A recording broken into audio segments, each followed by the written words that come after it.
I know what you're after. You married for money. Stop saying such nonsense. It's obvious, isn't it? Someone like you, a poor single mother. That's why, even after your husband is gone, you continue to stay.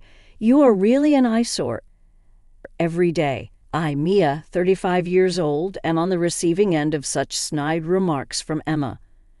My father passed away when I was very young, and I was raised in a single-parent family. Thankfully, my mom kept working even after she got married, so we weren't exactly destitute, but we certainly weren't wealthy.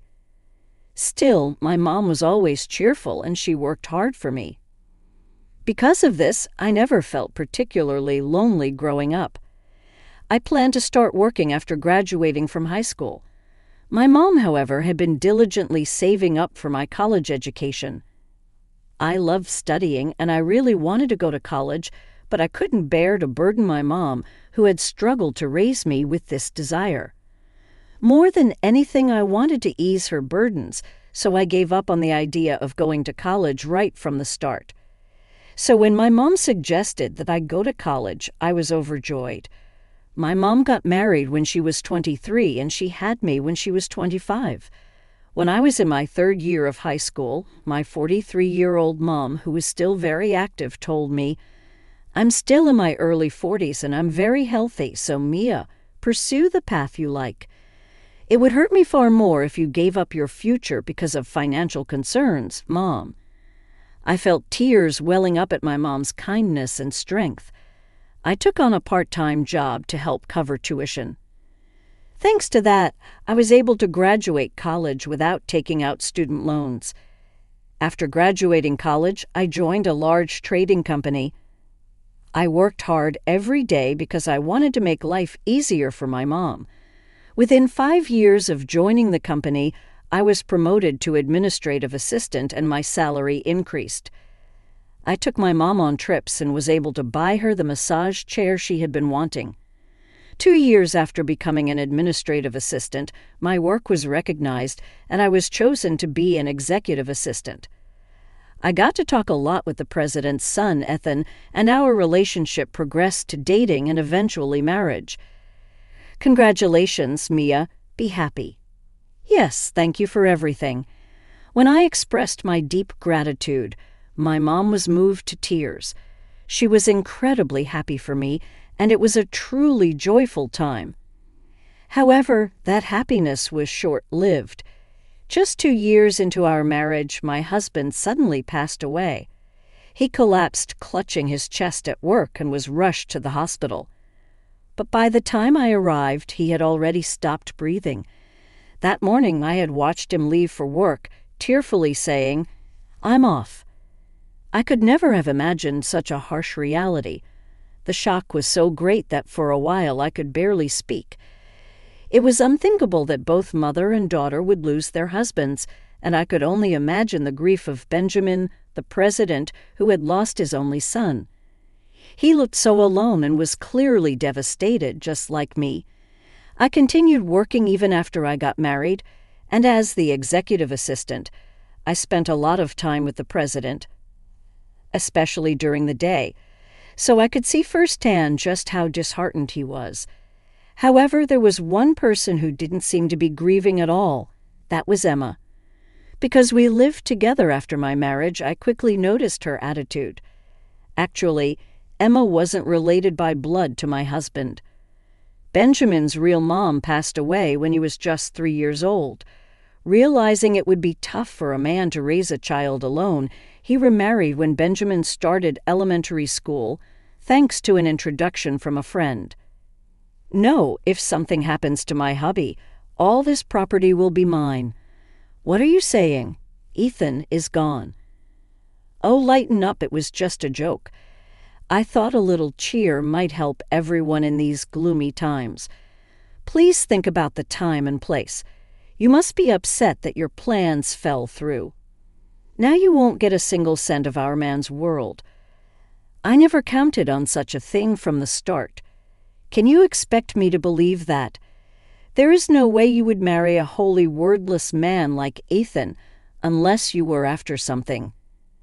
Stop talking like that to me. He was irreplaceable. Emma seemed to think I would pack up and leave as soon as my husband passed away, but I didn't. Benjamin was acting strong at work and handling his duties just like before, but from my close observations, it was clear to me that he was pushing himself too hard. So I couldn't bear the thought of leaving the house to someone like Emma. Besides, even though it was only for 2 years, our home was filled with memories of my dear husband. I wanted to bask in their afterglow for a while. Feelings aren't easily severed. Indeed, the time I spent with my husband was a happy one for me. My husband once told me that Emma was more like a roommate to him than a mother. She was often out and about, and when Benjamin was away on business, she would often not come home until late at night. But my husband didn't want to worry Benjamin, who was already busy with work, so he kept quiet about it. In fact, Emma was very kind when Benjamin was around. Her sudden change was so drastic that it was as if there were 2 Emmas. When Benjamin went to work, Emma would see him off with a smile. "I'm counting on you to look after Ethan." Of course, Ethan is a precious child to me too. Knowing you're there for him allows me to focus on my work. Don't worry about a thing. Do your best at work. Thank you. Have a good day. But the moment the door closed behind him, Emma's smile vanished. Finally he's gone. Now, where should I go today? Maybe I'll invite a friend to the movies. You're going out again? Yes, do you have a problem with that? Oh no, remember, don't bother your father with unnecessary things. He's working hard for you. If you say something, he'll worry and won't be able to concentrate on his work. You should quietly study at home every day. Okay, I understand. That was the daily routine, but apparently it didn't bother him too much once he got used to it. In fact, he felt more comfortable when he was not paid too much attention. When he was a child, he thought Emma was like a chameleon. Well, I don't really mind. I think of her as Dad's wife, not my mom. Benjamin was always grateful to Emma for coming when his child was small, allowing him to focus on his work. Benjamin's company was a legacy from his step-grandfather. Benjamin seemed to have a knack for running it. From the moment he took the helm, the company grew exponentially. Now he's managing 5 businesses, each pulling in an annual revenue of high $100 million. This, of course, means Benjamin is always insanely busy. My husband used to tell me that when he was a kid, Benjamin barely had time to unwind at home. Seeing Benjamin exhausted from work every day, my husband couldn't bring himself to trouble him with unnecessary issues. That's why he never mentioned Emma. Besides, he didn't feel entirely neglected, so there was no need to bother Benjamin unnecessarily. He was content keeping his concerns about Emma to himself. That's so like him, a relaxed individual. He never struck me as a typical heir to a huge company. Did you ever get angry about it? No, not really. I was okay as long as she was home. It gave Dad peace of mind knowing she was there so that he could focus on his work. Plus, we never went hungry, and there were always plenty of snacks. I see. My husband laughed it off, never making a fuss. I love that about him. Besides, it's not like they were mean to me. They just didn't fuss over me. Sure, Emma would throw some snide commands my way from time to time, but I just took it as typical mean mother-in-law banter. Plus, she was often out and about, attending theater performances, shopping, or dining with friends. Since I was still working, we didn't cross paths that much, so her sarcastic remarks didn't really bother me. If my husband didn't make an issue of it, there was no reason for me to bring it up either. However, being a thrifty person since childhood, Emma's reckless spending did bother me a bit. It felt wasteful. Nevertheless, since neither Benjamin nor my husband voiced any concerns about it, I didn't feel it was my place to chime in. I kept my thoughts to myself. But after my husband passed away, seeing Emma shopping and indulging in luxuries with a happy, carefree attitude left me feeling uneasy. Emma, please try to be supportive of Benjamin. Be there for him. Even though he's pretending to be okay, he's really lonely, I pleaded. Excuse me. Why on earth would I listen to you? What's your angle, huh? Trying to worm your way into our family for some of the inheritance, I've never even thought about that. Well, Ethan's gone now, so why don't you just leave already? I won't be leaving. Benjamin has said he's fine with me staying as long as I need to.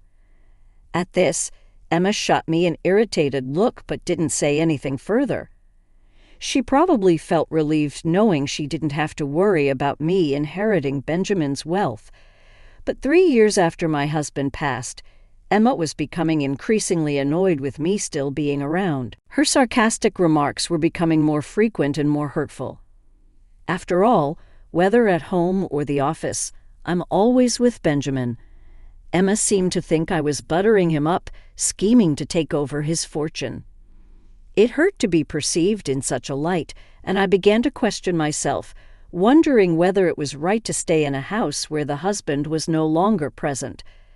I could gauge Benjamin's situation at the office every day. It might be better for me to return to my single mom instead of living here and enduring Emma's sarcasm. Mom is turning 60 this year, and last year marked the 3rd anniversary of my dad's passing. I had been contemplating my future when Benjamin collapsed. He was fortunate to survive, but there was a high possibility he would need caregiving even after discharge from the hospital. At the company, things didn't immediately fall apart when Benjamin collapsed, since he had properly trained his successors. However, Emma's attitude noticeably shifted. The man got what he deserved. He has been so stingy lately. What do you mean stingy? Our credit card limit has been decreased. Our living expenses have been cut. Is the company in trouble? I don't think that's the case, Emma. As it happens, you missed your husband's 3rd anniversary ceremony last year due to a hangover from the previous day's wild night out revealed by the credit card bill.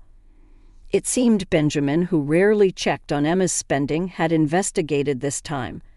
Missing their son's 3rd memorial was too much even for him. In his fury, Benjamin decided to limit the money Emma could use.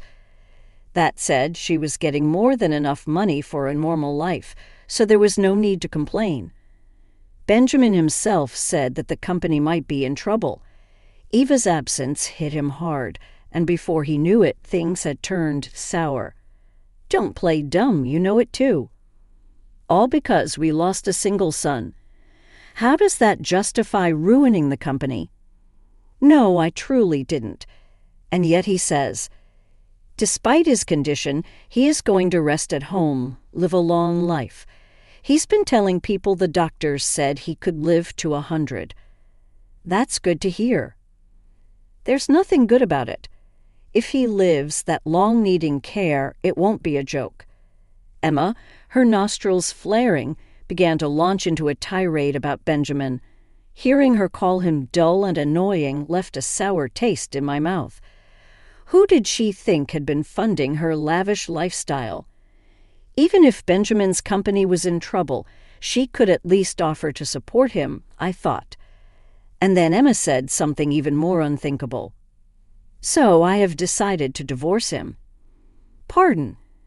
Just think about it. The company might be in danger. What if we end up in debt? It's only wise to get the property settled and leave before the money runs out. Are you planning to abandon Benjamin when he needs help? I can't handle a bedridden old man with no money left. I'm going to take what I can before his will is gone and say goodbye. Is that so? Emma's words, said as if she had come up with a brilliant plan, brought up a feeling of disgust in me. However, just a week after having that conversation, Benjamin's condition drastically deteriorated, and he passed away all too quickly. He's gone too, just 3 years after my husband passed. Everything seemed to go dark. Benjamin's voice was so similar to my husband's. Sometimes when we talked, it felt like I was talking to my husband. Not being able to talk to him, not being able to hear his voice anymore, it was too much to bear. Oh no, that man has gone to the afterlife. What perfect timing! He still had assets left, right? His company didn't collapse yet. Maybe he died before taking on debt for my sake. This means all remaining ounces to remind how fantastic, Emma, you sound pleased even though Benjamin has just passed away. Oh, you noticed. Too bad for you, though. You're not getting any inheritance. I would have preferred Benjamin to be alive than any inheritance. Don't give me that high-minded talk. Now you're just pretending to be tough, trying to impress everyone, aren't you? Even if you asked, there isn't a single cent to give you. Despite Benjamin's death, it seemed like all Emma could think about was money. How could she be so heartless? Thinking of that, I felt sorry for Benjamin, which only added to my grief. So you don't have to come to the funeral. What?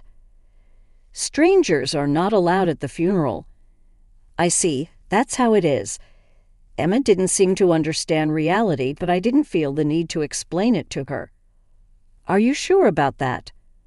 Of course. Now that he's gone, I, his wife, am in charge.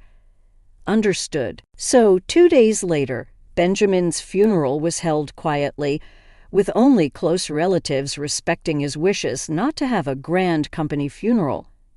After the funeral, I saw a bunch of missed calls from Emma on my phone, but I didn't return them. Emma tried to reach me many times afterward, but I completely ignored her. Then one day she suddenly showed up at my workplace. I finally got you. What are you thinking? You're not answering my calls. Oh, Emma, what can I do for you? Still messing around. I was kicked out of the funeral home. You were the one who should have been left out. I called you so many times on the day. What's the meaning of this, huh? Well, you're not with my mother-in-law anymore, Emma. What? Well, you said that strangers are not allowed at the funeral, so we had a family-only funeral. And then I asked Emma, who's now a stranger, to refrain from attending. You are the stranger. No, the stranger here is Emma.